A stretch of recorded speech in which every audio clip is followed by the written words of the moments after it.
পারমাণবিক যে বিদ্যুৎ কেন্দ্রটা শেখ হাসিনা করে গেছে, আজ সেটা দিয়ে আমাদের দেশে এখন আলোর মুখ দেখতেছে। বর্তমান সরকার সেটা উদ্বোধন করতেছে, আলোর মুখ দেখিয়ে দিয়ে গেছে কে। আমরা তখন এই চুক্তির বিরুদ্ধে কিন্তু অনেক বিরোধিতা আমরা করেছি, না বুঝে করেছি। আমরা ভারতের সাথে যে তেলের লাইনটা করেছিল সেখানেও আমরা বিরোধিতা করেছি না জনগণ, কিন্তু সেই পাইপ দিয়েই কিন্তু বাংলাদেশে তেল আনা হয়েছে। তাহলে কিছু উন্নয়ন যে শেখ হাসিনা করে গেছে, অনেক উন্নয়ন করে গেছে, এটা কিন্তু জনগণ তখন মাথায় নেয় নাই। এই কিছু ইসলাম বিদ্বেষী এবং এই কিছু আমেরিকার দালাল, ডিপ স্টেটের দালালরা ফেসবুক পেজ টেজ খুলে শেখ হাসিনার নামে দুর্নাম করে গেছে। আজকে এটা জনগণ বুঝতে পেরেছে বা বুঝতেছে। যখনই আমরা সত্য কথা বলতে যাই তখনই আমার উপরে হুমকি আসে। গতকালকে আমাকে একজন হুমকি দিতেছে। আমি বলেছিলাম যে গুপ্ত, এই গুপ্ত কিন্তু সব দলের ভিতরে রয়েছে। যেমন আওয়ামী লীগের ভিতরে ছিল, আপনারা দেখেন এই সার্জিস আলম টালম ছিল, বিএনপির ভিতরেও তেমন গুপ্ত আছে, এই যে জামাত বলে, এনসিপি বলেন, এর ভিতরেও আছে।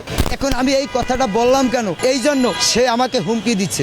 এখন আমি তার কমেন্টটা পড়ে দেখলাম সে জামাতের পক্ষে কমেন্ট করেছে, কিন্তু সে দানের শীষ নিয়ে ছবি তুইলা তার ফেসবুকে প্রোফাইল দিয়েছে। তাহলে এদেরকে আমরা গুপ্ত বলবো না? এরা গুপ্ত না? তাই এই গুপ্ত যারা, তারা কিন্তু বিদেশি এজেন্ডা, তারা দেশের ভালো চায় না, দেশের জনগণের ভালো চায় না। এই যে জামাত ইসলামের শফিক সাহেব শেখ হাসিনার আমলে থাকতে কি বলতো?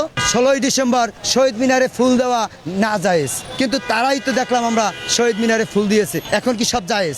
এই পহেলা বৈশাখ পালন করা এটা না জায়েজ, তারা দেখলাম পহেলা বৈশাখ পালন করলো, এই যে পান্তা ইলিশ খাইলো, এখন জায়েজ হয়ে গেলে তাহলে তাদের এই শুয়ারের মাংস এখন জায়েজ হয়ে যাবে? জায়েজ।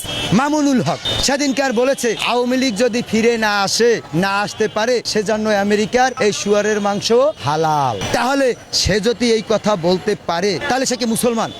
কোথায় দল, কোথায় ইসলাম? সে কি এই কথা বলতে পারে?